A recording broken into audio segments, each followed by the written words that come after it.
మొదటి కొరింథీయులకు రాసిన పత్రిక 11వ అధ్యాయం 27 నుంచి 37 దాకా మళ్ళీసారి అందరం కలిసి చదువుకుందాం. కాబట్టి ప్రతి మనుషులు తను తాను పరీక్షించుకున్నాడు, అలాగ చేసి అటువంటి ఆ పాత్ర త్రాగులాడు.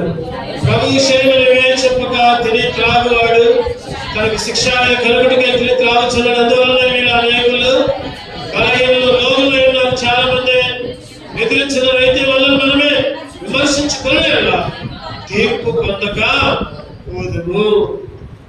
ఆయన శరీరం ఉంది, చెప్పండి ఇంకేముంది, ఆయన రక్తం ఉంది మన మధ్యలో. ఏం చేయాలంట? మనల్ని మనమే పరీక్షించుకోవాలి, పరీక్ష చేసుకోవాలి. పరీక్షలు పెట్టిన తర్వాత పరీక్షలో పాస్ అయితే తర్వాత క్లాస్కి, ఎంతైనా పాస్ కాకపోయినా తర్వాత క్లాస్కి పోతారు. ఎవరైనా పోతారా?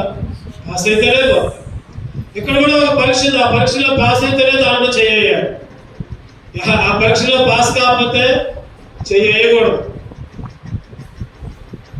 అందుకనే పౌలు గారు కొరింథీయులకు రాసుకుంటూ అంటున్నాడు కదా, ప్రతి మనుషుడు తను తాను ఎవరికి వాళ్ళే పరీక్ష.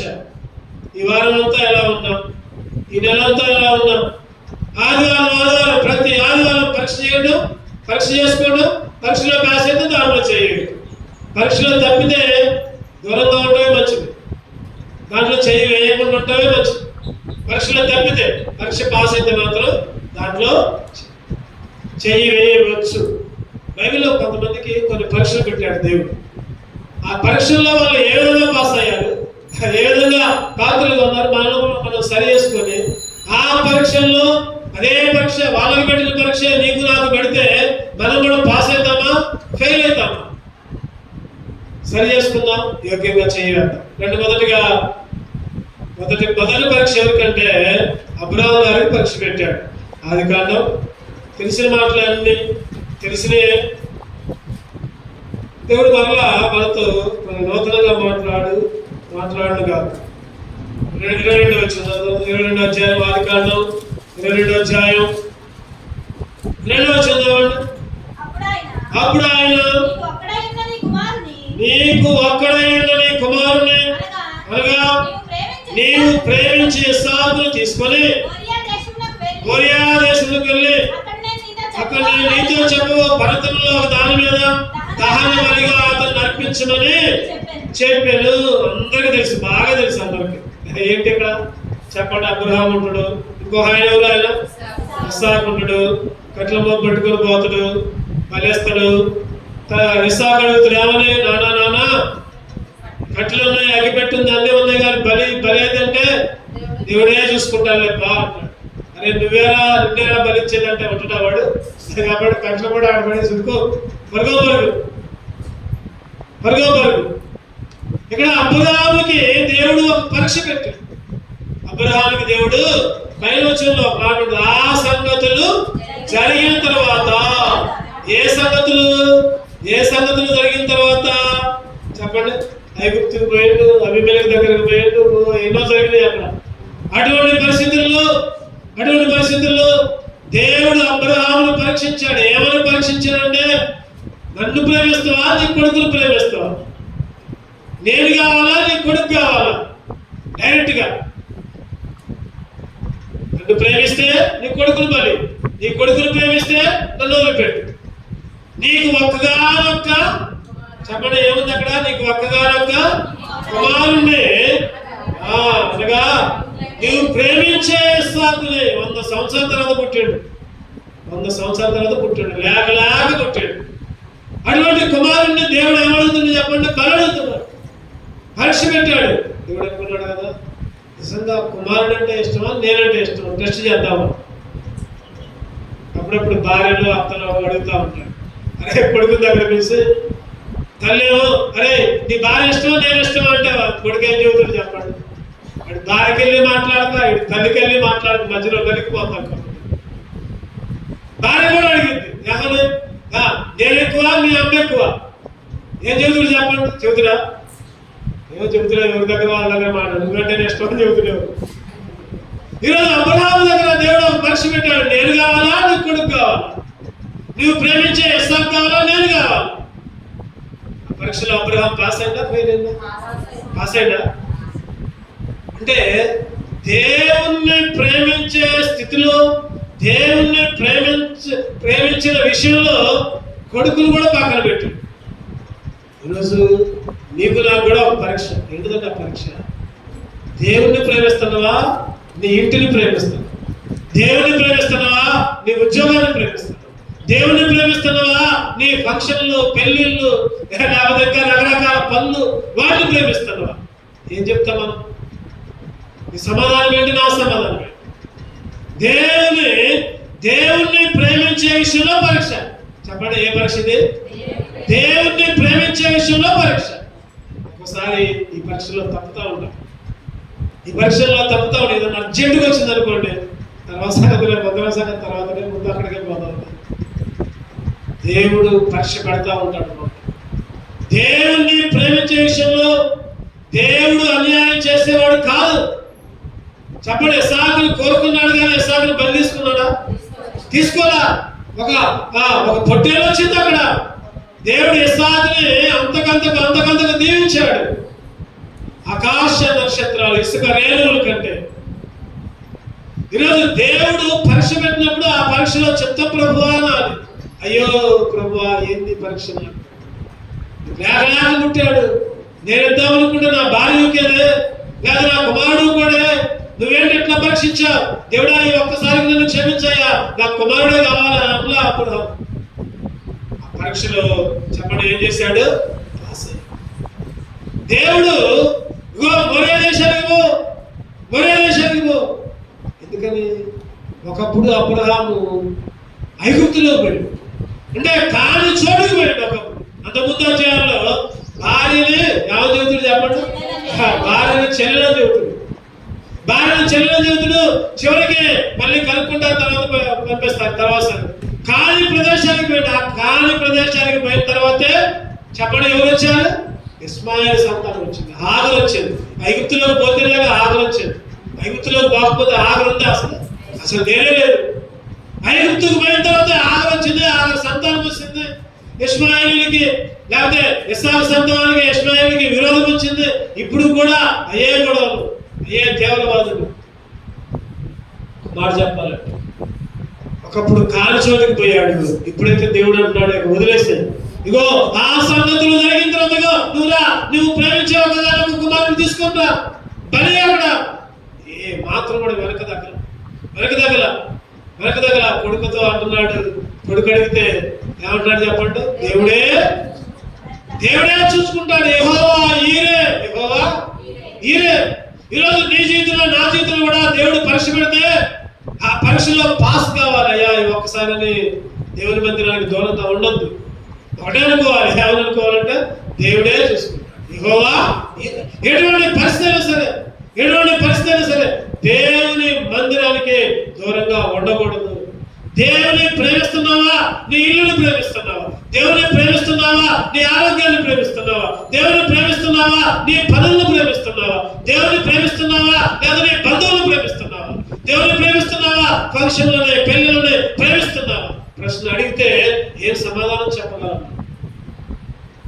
మొదటిగా దేవుణ్ణి ప్రేమించే విషయంలో దేవుడు ఒక రెండు మాటలు, రెండు వాగ్దానాలు ఇస్తాడు. అధ్యాయులు చదవడం మాట 16 వచనంలో 22-16 చక్కటి మాటలు ఉంటాయి అక్కడ. నీకు ఒక్కడే నీ కుమారుణ్ణి వెనుక తీయక ఈ కార్యము చేసినందున నేను నిన్ను ఆశీర్వదించి ఆకాశ నక్షత్రములను, సముద్ర తీరమందుల ఇసుకలను నీ సంతానమును నిశ్చయముగా విస్తరింపజేసేదను. నీ సంతతి వారు తమ శత్రువుల గవిని స్వాధీనపరచుకుందురు. ఎంత వాగ్దానం చూడండి. నువ్వు ఇయ్యడానికి వెనుకదీయలా. నువ్వు ప్రేమించే కుమారుని నా కొరకు సిద్ధపడ్డావు ఇవ్వడానికి. ఇగో నువ్వు ఆ పని చేశావు కాబట్టి నేను నీ సంతానాన్ని ఇసుక రేణువుల్లాగా, ఇంకా ఆకాశ నక్షత్రంలాగా, సముద్ర తీరమందులే ఇసుక రేణుల్లాగా విస్తరింపజేస్తా. ఇంకో మాట ఏంది? నీ సంతతి వారి శత్రువుల గవిని.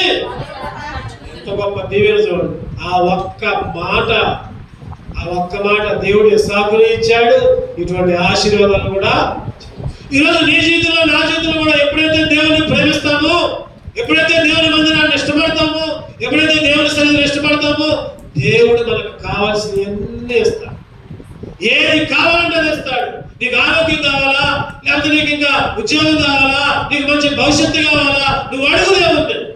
ఎప్పుడు దేవుణ్ణి ప్రేమించే సాక్ష్యం కలిగి ఉంటాడు, దేవుని ప్రేమించే సాక్ష్యం కలిగి ఉన్నాడు. నిన్న పొద్దున్నే 7:30 పోయాం గుడివాడ తర్వాత అక్కడ నుంచి హనుమాన్ జంక్షన్, తర్వాత అక్కడ నుంచి మేము 4 వస్తామని అనుకోండి. అక్కడనే 5:30 6 అక్కడనే ఊరిలోనే 6 బయలుదేరి ఇంటికి వచ్చేసరికి 10.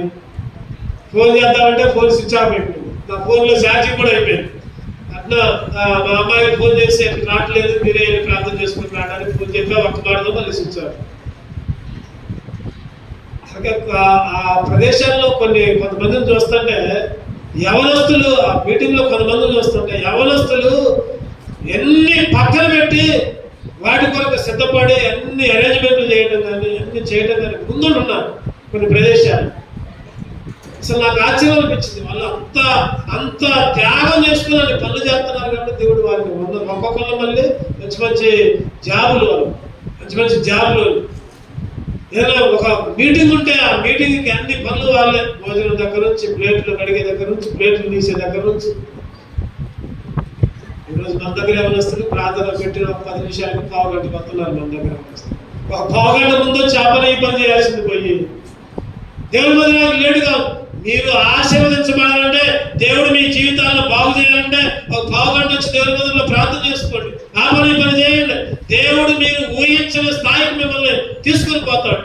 యవనస్తులైనా, అమ్మాయిలైనా, అబ్బాయిలైనా, ఎవరైనా గుర్తుపెట్టుకోండి. ఈరోజు దేవుని ఆశీర్వాదాల కంటే ఈ లోకం ఇచ్చే ఆశీర్వాదాలు సున్నా. లోకంలో నువ్వు ఎంత స్థితి కలిగి ఉన్నా దేవుని ఆశీర్వాదాలు లేకపోతే ఎన్ని కూడా కనుమరుగైపోతాయి. అబ్రహాముని దేవుడు ప్రేమించాడు, ప్రేమించి నీ ఒక్కగానొక్క కుమారుడు బలి అంటే వెనుక తీయలా. ఆ మాట క్లియర్ గా రాయబడింది అక్కడ. ఏమని? నీకు ఒక్కడే ఉన్న నీ కుమారుడే ఇయ్య, వెనుక తీయక ఈ కార్యము చేసినందున, ఈ పని చేశావు కాబట్టి ఇగో నీ మందిరంలో గడుపుతున్నావు కాబట్టి, ఇగో నీ మందిరంలో పనులు చేస్తున్నావు కాబట్టి, ఇగో నువ్వు మందిరంలో ఆ పని ఈ పని చేసి ముందుండే అన్ని పనులు నడిపిస్తున్నావు కాబట్టి ఇగో నిన్ను అది చేస్తా, నీకు ఆ దీవెన ఇస్తా, నీకు ఈ దీవెన ఇస్తా.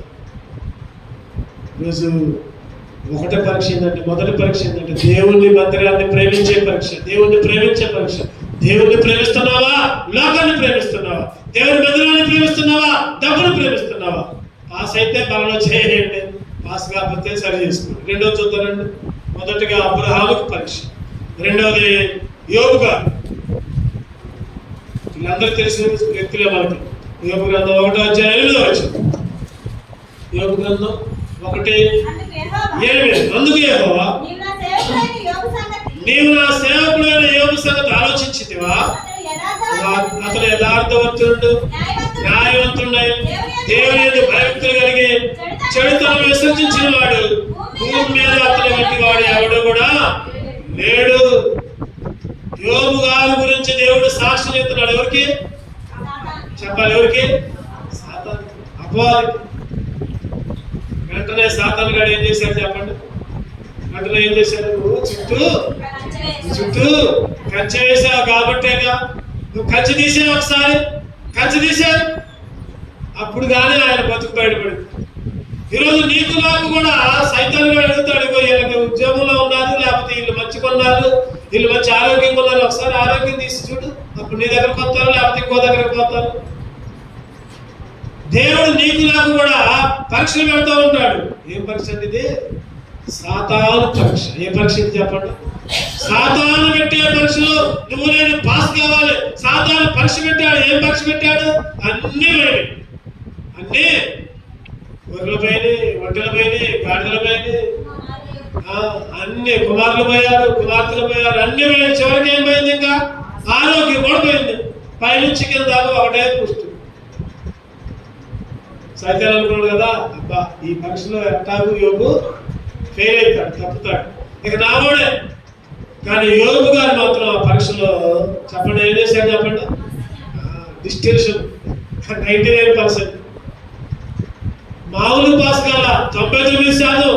ఒక మాట చెప్పాడు 100% పాస్ అయ్యాడు.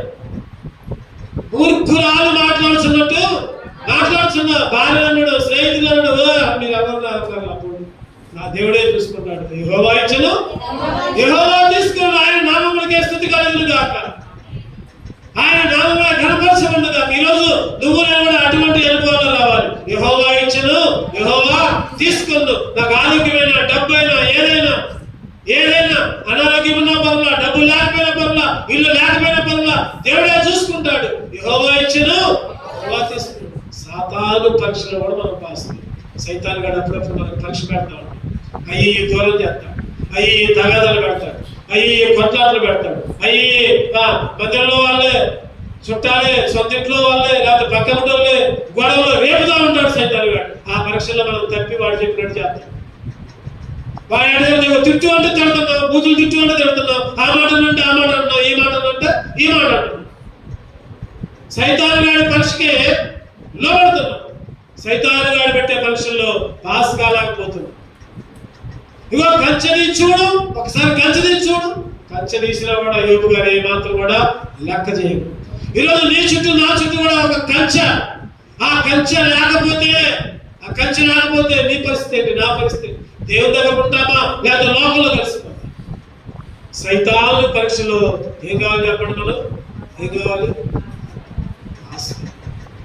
ఈరోజు సైతాన్ ఎన్నో పరీక్ష, మన కుటుంబాల్లో, ఆరోగ్య విషయాల్లో, ఆర్థిక విషయాల్లో, అప్పుల విషయాల్లో, ఎన్నో విషయాలు కృంగదీసి కృంగిన వారిని లేవనెత్తే దేవుడు మన దేవుడు. ఆమె చెప్పండి ఒకసారి. కృంగిన వారిని లేవనెత్తే దేవుడు, పడిపోయిన వారిని ఉద్ధరించే దేవుడు మన దేవుడు. ఆయన దగ్గరకు ఉండకుండా ఆ కృంగుదల్లోనే ఏడ్చుకుంటూ అయ్యో నాకు బాధ వచ్చింది, నాకు శ్రమ వచ్చింది, నాకు ఇబ్బంది వచ్చింది, ఏడ్చుకుంటూ ఉంటే సైతాను గాడి పెట్టలంగా ఉంటాం, సైతాను దాసులంగా ఉంటాం. సైతాను గాడి పెట్టే పరీక్షలో కూడా మనం ఏం చేయాలి చెప్పండి? పాస్ కావాలి. అట్లా పాస్ అయితేనే ఆ బాధ, లేకపోతే వద్దు. అందుకనే పౌలు గారు అంటున్నారు, పరీక్ష చేసుకోండి మీరు. పరీక్ష 3 వ్యక్తులు చదువుతారండి. 2 రాజులు 20:1 వచ్చింది. నేను కూడా తెలిసిన ఆయన మనకి రాజు ఎవరు? ఆయన హిజ్కియా. 2 రాజులు 20:1 వచ్చింది. 2 రాజులు 21. రాజులలో హిజ్కియాకు మరణకరమైన రోగం కలుగ ఆమోసు కుమారుని ప్రాప్తి యెషయా దగ్గరకు వచ్చి నీవు మరణమవుతున్నావు, బ్రతుకో కనుక మేము నీ ఇల్లు చక్కబెట్టుకో. హిజ్కియా తెలుసు మనకి మొత్తం. ఇగో నువ్వు చచ్చిపోతున్నావు. వెంటనే ఏం చేసింది చెప్పండి? నేను రాజుని నువ్వెవరైపో, దేవుడు నాకెందుకు అంటే చెప్తాను అట్లా. వెంటనే ఏం చేసింది చెప్పండి? అతడు తన ముఖము గోడకు తిప్పుకొని, యెహోవా యథార్థంగా సత్యంతో నీ సన్నిధిలో నేను ఎట్లు నడుచుకుంటున్నావు, నీ దృష్టికి అనుకూలంగా సమస్తం ఎట్లు జరిగించును, కృపతో నన్ను జ్ఞాపకము చేసుకోయా, నీ కృప నీ కనికరాన్ని కుమ్మరించయ్యా. ముఖం గోడకు తిప్పుకుంటూ ప్రార్థన చేసి 3వ పరీక్ష ఎవరికంటే హిజ్కియా. ఏ పరీక్ష అంటే చెప్పండి? ఏ పరీక్ష? మరణకరమైన రోగం, అనారోగ్య పరీక్ష. ఏ పరీక్ష ఇది? అనారోగ్య పరీక్ష. అనారోగ్య పరీక్షలో కూడా హిజ్కియా ఏం చేసిందంటే ముఖం గోడకు తిప్పుకొని ప్రార్థన చేసింది. ఈరోజు అనారోగ్యకరమైన పరీక్షలు నీకు నాకు కూడా వస్తాయి. బలహీన పరిస్థితులు వస్తాయి. అయ్యో నిలబడలేము, అయ్యో కూర్చోలేము, అయ్యో మందిరానికి ఏం బాలేస్తాంలే. నేనంట నీకు అనారోగ్యం ఉన్నప్పుడే నువ్వు ఇంకొక అర్ధగంట ఎక్కువ మందిలో గడుపు, దేవుడు ఆ అనారోగ్యాన్ని తీసివేస్తాడు. నువ్వు ఎప్పుడైతే అనారోగ్యంగా ఉందో, అయ్యో నాకు కాళ్ళు నొప్పి, నాకు తల నొప్పి అని ఇంటి దగ్గర ఉంటే అది ఇంకా ఎక్కువైంది కదా తక్కువగా. అటువంటి పరిస్థితుల్లో దేవుడి మందిరంలో గడుపు. దేవుడు ఇంకా నీకు చక్కటి ఆరోగ్యాన్ని ఇస్తాడు. హిజ్కియా వెంటనే ప్రార్థన చేశాడు. అయ్యో నేను చచ్చిపోతున్నానే అని ఇల్లు చక్కబెట్టుకోవాలి. అక్కడ యెషయా ఏమన్నాడు చెప్పండి? ఏమన్నాడు అసలు? నీవు నీ ఇల్లు చక్కబెట్టుకోవాలి, సర్దుకోవాలా. ఇగో నువ్వు రేపు చచ్చిపోతావు, ఇవాళ రెడీ చేసుకోవాలంటే మనం ఏం చేస్తాం చెప్పండి? తినాల్సింది అంతా తింటాం, ఏం కావాలో అది కోరుకున్నదల్లా తింటాం. లేదా కోరుకున్నదాన్ని అనుభవిస్తాం, ఎందుకంటే రేపు బతకం కాబట్టి, చచ్చిపోతాం కాబట్టి. ఇక్కడ హిజ్కియా కూడా ఇల్లు చక్కబెట్టుకోమంటే ఇల్లు చక్కబెట్టుకోలా, దేవుని దగ్గరకు వచ్చాడు, ప్రార్థన చేశాడు, కన్నీటి ప్రార్థన, ఉపవాస ప్రార్థన.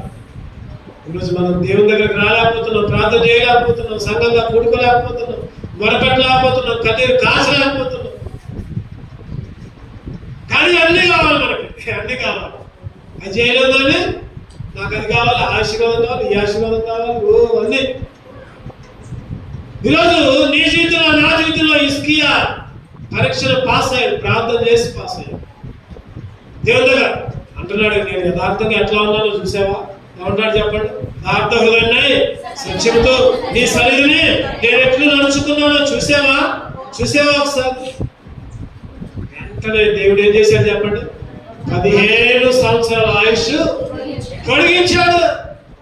వెంటనే దేవుడు స్పష్టించాడు, నువ్వు ఎప్పుడైతే దేవుని దగ్గరకు వస్తావో, ఆ పరీక్షలో పాస్ అవుతావో, దేవుడు నువ్వు అనుకున్న దానికంటే ఎక్కువగా చేస్తాడు. ఖచ్చితంగా నువ్వు ఏదైతే ఊహిస్తున్నావో అంతకంటే ఎక్కువగా చేస్తాడు. వచనాల్లో ఉంటుంది, హిజ్కియాకు మరొక 15 సంవత్సరాల ఆయుష్ దేవుడు. ఈరోజు నువ్వు నేను కూడా దేవుని దగ్గర మొరపెట్టే వాళ్ళంగా ఉన్నారు. ఎటువంటి పరిస్థితి సరే, ఎటువంటి పరిస్థితి దేవుని దగ్గర కన్నీరు గార్చే పరిస్థితి రావు. దేవుడు మనమేమో కొద్దిగా అనుకుంటాం, దేవుడేమో చాలా చేయాలనుకుంటాం. దేవుడు మనమేమో కొద్దిగా ప్లాన్ వేసుకుంటాం. ఆ చర్చి విషయంలో కూడా ఈ మధ్య సోమవారం జరిగింది. నేనేమో 6 రాట్లు 12 mm 8 mm తెచ్చి అయ్యే మొత్తం ఏమని చెప్పి, అది అనుకోకుండా ఆ రోజే ఒక ఇంజనీర్తో మాట్లాడితే ఆ ఇంజనీర్ చెప్పాడు, 12 mm అస్సలు వేయద్దండి, 16 mm వేయండి, ఖరీదైన పనులు, కాకపోతే 1 లక్ష 2 లక్షలు ఎక్కువైంది, 16 mm పెట్టండి అంటే వెంటనే నా ఆలోచన మార్చుకున్నాడు. మరి ఆ రోజే ఆయన చెప్పడం, ఆ రోజే ఆ మేస్త్రి చేయడం, వెంటనే అప్పటికప్పుడు పోయి మళ్ళీ వేసుకుని వచ్చాను. అసలు నేనేమో చిన్నపిల్లలు అనుకోండి, ఇప్పుడేమో డబల్ పిల్లలు వచ్చింది, సూచనలో తెలిసింది అర్థమైంది. అంటే మన ఆలోచనలు చిన్నగా ఉంటాయి, దేవుని ఆలోచనలు చెప్పండి గొప్పగా ఉంటాయి, పెద్దగా ఉంటాయి. మనం ఏదో చక్రంలో ఇరుక్కొని నాకు ఇది చాలు అనుకోండి. దేవుడు దాన్ని విశాలపరుస్తాడు. అంటే ఈరోజు నీ జీవితంలో నా జీవితంలో ఎట్లా ఉంటుందంటే, నాకు ఇది చాలలేదు, మాకు సెంటు ఉద్యోగం చాలలేదు, నేను చదువుకొని ఏదో 10,000 ఒక 20,000 ఒక 30,000. దేవుని ఆలోచన దేవుని మీద పెట్టం మనం. ప్రభా నేను ఏమైనానో ప్రభా మీ చిత్తాన్ని జరిగించాయా ప్రభా, నా పట్ల మీ ఉద్దేశాలు దేవుని సన్నిధిలోకి రాము, మోకాళ్ళ మీద ఉండవు, ప్రార్థన చేయవు, నాకు ఇచ్చాడు. దేవుడేమో మన పట్ల గొప్ప ఉద్దేశాలు కలిగాడు. ఒక ఆకలితో బాగున్నాడు, ఒక ముసలా రోడ్డు మీద పోతుందంటే ఆకలితో పోతున్నాడు, ద్రాక్ష తోట కనపడుతాడు. ఆ ద్రాక్ష తోటలో ద్రాక్ష కాయలన్నీ పచ్చిగా ఉన్నాయి, కొన్ని ఏమో పండుగ ఉన్నాయి, కొన్ని పచ్చి, కొన్ని అనుకుంది కదా. ఈ కొన్ని ఎక్కువ బండ్లు అన్ని పచ్చి ఉన్నాయి. ఎట్లా కంటే తిని కడుపు నింపుకుందామని అనుకుని లోపల పోయినాడు. అంతలోకి తోటమాలు వచ్చినాడు. తోటమాలు వచ్చి ఏందావా ఆకలితుందావా అంటే, ఆకలితుందా కొద్ది ద్రాక్ష పండు తీసుకున్నాయా, అవా నీ దగ్గర ఏమైనా ఉందా ఉంటే ఒక చిన్న సంచి ఉంటే ఆ సంచి ఇచ్చిందా. సంచి తీసుకొని లోనపోయి ఇంకా రావట్లా. మరి వీడు పాడుగారు, వీడు ఎంత పట్టుకుపోయింది, ఆకలితుంటే ఇంకా రావట్లా తిట్టుకుంటా ఉందంట అక్కడ కూర్చొని. ఇంకా రాడే, పండ్లు తీసుకొని వస్తున్నాడు, ఇంకా రాడే ఇప్పుడు తిట్టుకుంటూ కూర్చున్నాడు. మరి గంట అయింది, లాభంలో ఏదో ఒకటి దీన్ని పోదామని అనుకోని లేసరికి అక్కడ తోటమాలి ఆ ఇచ్చిన సంచి కాకుండా ఇంకొక 2 పెద్ద సంచుల్లో ద్రాక్ష పండ్లు తీసుకున్నా. అవ్వా చాలా ఆకలితో ఉన్నాను, ఇగో ఈ ద్రాక్ష పండ్లు అయితే కొన్నే ఉన్నాయి, ఇంకా నీకు మంచి పండ్లు ఏరుకొని తెద్దామని లేట్ అయిందవ్వా.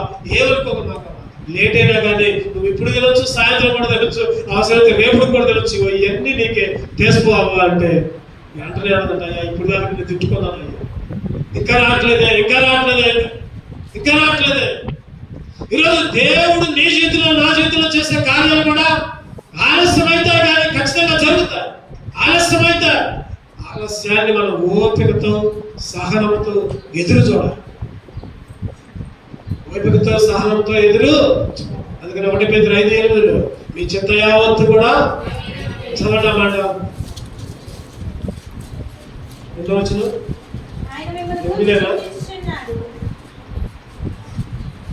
9 6 దేవుడు తగిన సమయమందు మిమ్మల్ని హెచ్చించినట్లు ఆయన బలిష్టమైన చేతి కింద దేన మనస్కులైనడే ఆయన మిమ్మల్ని గురించి చింతించుతున్నాడు కనుక మీ చింత యావత్తు ఆయన నీ గురించి నా గురించి చింతిస్తున్నాడు. ఈరోజు మన చింతలన్నీ ఆయన మీదే. అయ్యో నాకేం చెప్తే అయిపోయింది ఏడ్చుకుంటూ కూర్చోకూడదు. ఈరోజు తగిన సమయం దేవుడు ఒక్కొక్కరికి ఒక్కొక్క సమయం ఇస్తాడు. ఆ సమయంలో హెచ్చిస్తాడు. ఇక నీకు ఒక సమయం ఉందేమో, నిన్ను కూడా దేవుడు హెచ్చిస్తాడేమో, నన్ను కూడా దేవుడు హెచ్చిస్తాడేమో. మనం చేయాల్సిన పనల్లా బలిష్టమైన చేతులకి ఎట్లా ఉండాలంట, దేన మనసుకుని తగ్గించుకొని కోపగించుకోక ఆవదింపినట్టు ఎక్కరాడే తిట్టుకోకుండా ఓపికతో ఎదురు చూడాలి. 1 సంవత్సరం కావచ్చు, లేకపోతే 5 సంవత్సరాలు కావచ్చు, లేకపోతే అబ్రహాములాగా 100 సంవత్సరాలు కావచ్చు. అప్పటికి మేము ఉంటామా, సత్తగా ఉంటారా? ఏమో చనిపోయే లోపల చాలు ఆయన దయ చేయకపోయినా కదా, చచ్చిపోతే ఆడిపోతాం, పరలోకానికి దేవుడి దగ్గరికి పోతాం. ఏమో ఉండాలా, జీవించలేమా? అన్నం తింటేనే బతుకుతున్నావా? ఇల్లుంటేనేనా? లేదా కార్లు బంగాలు ఉంటేనా? అడుక్కునే వాళ్ళు కూడా హాయి బతుకుతున్నారు. అడుక్కునే వాళ్ళకంట ఎడుకోవాలంట హాయి పోతున్నారు. వాళ్ళకి ఏ చింత లేదు. వండుకోవాలని బాధ ఉండదు, లేకపోతే కొనుక్కోవాలని బాధ ఉండదు. ఏ చింత లేకుండా హాయిగా పుష్టిగా బతుకుతుంది. ఈరోజు దేవుని బలిష్టమైన చేతుల కింద దేన మనసు. ఎవరి గురించి చెప్పుకుంటూ వచ్చింది ఇప్పుడు మనం? హిజ్కియా పరీక్షలో ఎవరెవరు చెప్పండి? అబ్రహాము, ఇంకా యోబు, ఇంకా హిజ్కియా. చూద్దారండి బాబు, మొత్తం 7 ఉన్నారు. సమయం అయిపోయింది. క్లుప్తంగా ధ్యానం చేయాలి. ఆదికాండం 39:9. ఆదికాండం 39:9. నేను అతని భార్య అయినందున నిన్ను తప్ప మరి దేనిని నాకు అప్పగింపలేదు కాబట్టి నేను ఎట్లా ఎంతో ఘోరమైన దుష్కార్యం చేసి దేవుని విరోధముగా పాపము కట్టుకుందని తన యజమాని భార్యతో అన్నాడు. ఎవరి గురించి? బాగా తెలుసు, అందరికీ తెలుసు. ఏ పరీక్ష ఇది? పాపపు పరీక్ష. ఏ పరీక్ష ఇది? మనం ఎప్పుడైతే భక్తిలో ఉందాం అనుకుంటామో అప్పుడే పాపం కొంచెం గుర్తుపెట్టుకోండి. ఎప్పుడైతే దొంగతనం చేయొద్దు అని అనుకుంటామో అప్పుడే మనకు అన్ని అనుకూలంగా దొంగతనం చేసినట్టు ఉంటాయి. ఏ మిరపకాయలో, లేకపోతే ఏ జామకాయలో, ఏ మామిడికాయలో ఇక నేను తెచ్చుకొని పోండి అని అంటాయి. ఎప్పుడైతే వద్దు అనుకుంటామో అన్ని రెడీగా ఉంటాయి. పాపము పరీక్ష. ఈ పరీక్షలో యోసేపు ఏం చేశాడు? పాస్ అయ్యాడా? ఫెయిల్ అయ్యాడు? పాస్ అయ్యాడు. అయ్యో ఇంత దుష్కార్యాన్ని నేను ఎట్లా చేస్తా? అయ్యో ఇంత పాపాన్ని నేను ఎట్లా అడుగుతా? ఇగో ఈ గృహాన్ని నాకు అప్పచెప్పింది కానీ నా యజమాని నిన్ను నాకు అప్పచెప్పలా. చీ పో. సొక్కా పట్టుకుంటే సొక్కాలు వదిలిపెట్టి పారిపోయింది.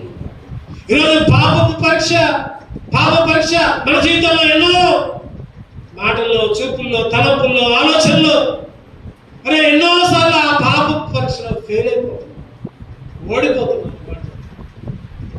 అసూయ, ద్వేషం, ఈర్ష్య, తిట్లు, బూతు మాటలు, ఇవన్నీ పాప పరీక్షలు. ఓడిపోతున్నాం. ఈ పాపపు పరీక్షలో యోసేపు పాస్ అయ్యింది కాబట్టి అక్కడ ప్రధానమంత్రి. అవునా కదా? చెప్పండి. పాస్ కాకపోతే నరికేసేవాళ్ళు. 1 సంవత్సరం పాపం చేస్తున్నావు, 2 సంవత్సరాలు పాపం చేస్తున్నావు, 3వ సంవత్సరం తిరుగుతున్నావు. అక్కడ దొంగోడు ఎప్పుడైనా తిరుగుతున్నాడు. దొంగోడు ఎప్పటికేం తిరుగుతుంది. పాపం చేసిన వాడు అయ్యో నేను పాపం చేసింది ఎవరికి తెలియదు లేదనుకుంటే ఏదో రోజు ఖచ్చితంగా దొరుకుతుంది. దొంగతనం చేసుకుని వెళ్ళాడు ఇవాళ కాకపోతే ఇంకో సంవత్సరం దొరుకుతుంది తర్వాత. ఈరోజు పాపపు పరీక్షలో మనం పాస్ కావాలి. చెడ్డ ఆలోచనలు రాకూడదు, చెడ్డ తలంపులు రాకూడదు. గమనిస్తూ గుర్తుపెట్టుకోవాలి. మాట ఈ ఫోన్లలో మెసేజ్లు ఎట్లా ఉంటున్నాయి? ఎవరితో చాటింగ్లు చేస్తున్నారు. పైకి భక్తి కలిగి ఉండే బైబిల్ పట్టుకొని ఎవరితో మెసేజ్లు చేస్తున్నారు, చాటింగ్లు చేస్తున్నారు. తల్లిగా, తండ్రిగా మీ తల్లిదండ్రులు లేకపోవచ్చేమో. దేవుడు అన్ని చూస్తున్నాడు. జాగ్రత్త. గుర్తుపెట్టుకోండి. మీరు ఏదైతే చేస్తున్నారో ఎప్పుడు మీ భవిష్యత్తు అదే అర్థమైపోద్ది. మీరు ఏమి విత్తుతారో దాన్నే కోస్తారు. జాగ్రత్త. నీ ఉద్యోగంలో ఎక్కడ ఉన్నావు? నీ పనిచేసే దగ్గర ఎట్లా ఉంటున్నావు? నీ ఇంట్లో ఎట్లా ఉంటున్నావు? నీ బజార్లో ఎట్లా ఉంటున్నావు? నీ కాలేజీలో, నీ స్కూళ్ళలో ఎట్లా ఉంటున్నావు? నమ్మకంగా ఉంటే నమ్మకమైన వారికి దీవెనలు మెండుగా వస్తాయి. నమ్మకంగా లేకపోతే చెప్పండి, నువ్వు పరీక్షలు పాస్ కావు, నువ్వు ఫెయిల్ అవుతావు, అన్ని కోల్పోతావు, భవిష్యత్తు సరిగా ఉండదు, అయోమయమైపోతుంది నీ జీవితం. జాగ్రత్త జాగ్రత్త. పాపపు పరీక్షలు ముఖ్యంగా యవనస్తులు జాగ్రత్తగా ఉండండి. మీ చూపులు, మీ తలంపులు, మీ ఆలోచన జాగ్రత్త. మీ తల్లిదండ్రులు చాలా కష్టపడి మీ కొరకు ప్రాణాలు పెట్టి మీకు మంచి భవిష్యత్తు రావాలని దేవుని మందిరంలో పెంచుకుంటూ, దేవుని సన్నిధిలో ఉంచుకుంటూ మీ మీద ఎన్నో ఆశలు పెట్టుకుని ఉంటాయి. మీ తల్లిదండ్రులనే, ముఖ్యంగా దేవుని మందిరాన్ని చెడ్డ పేరు తీసుకుని వస్తే అంతకంతకు దేవుని శిక్షకులోనైతారు. జాగ్రత్త. ఈరోజు పాపపు పరీక్ష అందరిని కూడా ఫెయిల్ చేస్తారు. పాపపు పరీక్ష పెద్దోడి దగ్గర నుంచి చిన్నోడి దాకా, పెద్దోడి దగ్గర నుంచి చిన్నోడి దాకా పెద్ద ఆఫీసర్ అంటారు, పెద్ద రాజకీయ నాయకుడు అంట. ఈ మధ్యన చూశాను, పెద్ద రాజకీయ నాయకుడు ఒక్క స్త్రీ విషయంలో దొరికిండు, బజార్లు పాలైపోయాడు, రాజీనామా చేసి వచ్చింది. ఇక అందరూ ఏలిపెట్టి చూపిస్తున్నారు, ఓ పలానా పెద్ద పెద్ద పెద్ద పెద్ద చిన్న చిన్న విషయాలు, పెద్ద పెద్ద పాస్టర్లు, పెద్ద పెద్ద సేవకులు ఒక స్త్రీ విషయంలో లోబడి దేవుని శాపానికి గురవుతున్నారు. డబ్బు విషయంలో, స్త్రీ విషయంలో, అధికారం విషయంలో, ఈ మూడు విషయాల్లో సేవకులు కూడా దిగజారిపోతున్నారు. ఈరోజు ఈ పాపపు పరీక్షలో ఫెయిల్ అయిపోతున్నారు. కారణం ఏంటంటే భయంకరమైన పాప పరీక్ష. ఈరోజు నీ జీవితంలో, నా జీవితంలో కూడా పరీక్ష చేసుకోవాలి. ఏ మాట, ఏ చూపు, ఏ తలంపులు దేవునికి వ్యతిరేకంగా ఉన్నాయి. ఏసేపు పాపపు పరీక్షలో పాస్. చూద్దారండి, ఇంకొక ఆయన జస్ట్ అంటే చెప్పుకుంటే రెఫరెన్స్ చూపిలో కానీ ఒక ఆయన భోజనపు పరీక్షలో పాస్ అయ్యారు. ఎవరైనా చెప్పండి, తిండి పరీక్షలో కూడా పాస్ అయ్యారు. తిండి పరీక్షలు, ఈరోజు తిండి పరీక్షల్లో కూడా పాస్ కావట్లేదు విశ్వాసులు తిండి దగ్గర కూడా చెప్పండి, పలారాలని అయ్యని ఇయ్యని దేశాలు పట్టుకుని పోవడం, ఎక్కడ పెట్టుకోవడం, తెచ్చుకోవడం, మళ్ళీ ఇంట్లో ఉంచుకోవడం, మళ్ళీ పిల్లలకు తిరిపేయడం. ఈరోజు భోజన పరీక్షలో దానియేలుని దేవుడు పరీక్షించాడు. నెబుకద్నెజరు అన్నాడు, రాజ భోజనం. ఏ భోజనం అంటది చెప్పండి, ఏ భోజనం? రాజ భోజనం. రా తినడే, మాకు ఆ భోజనం దేవుడు ఏమన్నారు వాళ్ళు చెప్పండి.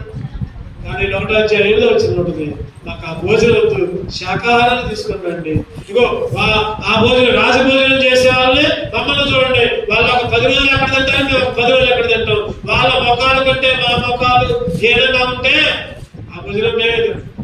వాళ్ళ మొఖాల కంటే మా మొఖాలు చాలా పవిత్రంగా ఉంటాయి. చూసుకో, ఛాలెంజ్. భోజనపు పరీక్షలో దానియేలు గారు పాస్ అయ్యారు. ఈ పరీక్షలన్నీ మనకు వస్తున్నాయి. ఈ పరీక్షల సంతానపు పరీక్షలో అన్నా కూడా పాస్ అయింది. 1వ అధ్యాయంలో దుఃఖం, 2వ అధ్యాయంలో సంతోషం. ఎవరికి? 1వ అధ్యాయంలో తోడి కోడలు ఓ ఎన్నో దూషించింది, హింసించింది, ఎన్నో మాట్లాడింది. అయినా కానీ ఏం చేసింది? అన్న ఏదైనా తగాదా పెట్టుకోవాలా, భర్త మీద తగాదా పెట్టుకోవాలా, లేకపోతే ఇంకా ఎవరి మీద తగాదా పెట్టుకోవాలా, దేవుని దగ్గర మొరపెట్టుకుంది, ఏడుస్తుంది. అక్కడ సావుడు కూడా ఎందుకమ్మా నిద్రపోతున్నా అంటే, నేను నిద్రపోవట్లేదయ్యా, మొరపెట్టుకుంటున్నాయ్యా దేవుడికి. చివరికి చక్కటి కుమారుడి. ఎటువంటి కుమారుడు అంటే ఒక న్యాయపదైన కుమారుడు. చూడండి, ఆలస్యంగా వచ్చాడు. ఇశ్రాయేలుకి ఒక ప్రవక్తలాగా, రాజుల్ని అభిషేకించే వాళ్ళలాగా ఆ సమూయేలు తీర్చబడ్డాడు. ఆలస్యంగా ఏదొచ్చినా కూడా గుర్తుపెట్టుకోండి, అది ఎంతో అమూల్యమైనగా దేవుడు హెచ్చిస్తాడు. తొందరగా ముందుకుంటే అవన్నీ లోకానికే పోతాయి. ఆలస్యంగా దేవుడు ఏది నీకు ఇస్తున్నాడో అది ఎంతో అమూల్యమైనగా దేవుడు హెచ్చిస్తాడు. గుర్తుపెట్టుకోండి, ఆలస్యంగా ఇచ్చాడు సమయాన్ని. ఆ పరీక్షలో పాస్ అయితే పిల్లవాడు పుట్టిన తర్వాత ఇక నాకు పిల్లవాడు పుట్టిన సంతోషం లేదు. ఏం చేసింది? పాలు మరొక ముందే ఏం చేసింది? పోయి మందిరంలో అప్పచెప్పింది. అది పరీక్షలో పాస్ కాకుండా. ఇస్తే కూడా వర్తికే కూడా పరీక్షలో పాస్ అయ్యి రాలైన తర్వాత కూడా తన జనాల్ని, తన ప్రజల పరీక్షలో పాస్ అయి చేస్తే కూడా రాజు దగ్గర సంతోషంగా ఉండరా, రాజు దగ్గర రాజభోగాలు అనిపించరా, తన జనం కోసం ఉపవాసం ఉంది, మొరపెట్టింది. 7 చూశాము. చెప్పండి, ఎవరెవరు చెప్పండి. అబ్రహాము, యోబు, హిజ్కియా, యోసేపు, దానియేలు, హన్నా, 7 పాస్ అయ్యారు. దేవుడితో శబాస్ అనిపించింది. దేవుడు మనకు కూడా పరీక్ష పెట్టాడు. ఈ 7 అంతల విషయంలో ఏ పరీక్షలో తప్పుతున్నాం? 2 కళ్ళు మూసుకుందాం. ఒక్క నిమిషం మనమే స్టార్ట్ చేసుకుందాం. దేవుని ప్రేమించే విషయంలో, దేవుని మందిరాన్ని ప్రేమించే విషయంలో ఆ పరీక్షలో పాస్ అవుతున్నావా? కఠినమైన పరీక్ష.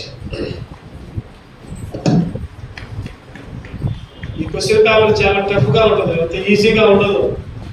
ఈ లోకంలో రాసే పరీక్షలు ఒకసారి చదువుకుంటే ఈజీగా ఉంటాయేమో, చదువుకోకపోతే కష్టంగా ఉంటాయి. కానీ ఇక్కడ మాత్రం దేవుని మందిరంలో మాత్రం ఈ పరీక్షలు చాలా కఠినంగా ఉంటాయి. తెలిసినా కూడా మళ్ళీ పరీక్షలో ఫెయిల్ అవుతానే ఉంటాం. అబ్రహాం పరీక్షలో పాస్ అయ్యాడు. దేవుడే ప్రేమించాడు. దేవుని కంటే ఏది ఎక్కువ ఎంచుకోవాలి? ఒకటే మాట అన్నాడు, యెహోవా ఈరే. 7 చూశాడు. నీ సంగతి ఏంటి, నా సంగతి ఏంటి? నీ సంగతి ఏంటి, నా సంగతి ఏంటి? దేవుడు అడుగుతున్నాడు, ఏం సమాధానం చెప్తాడు? పరీక్ష చేసుకుందాం, యోగ్యంగా వాళ్ళలో చేయగలరు.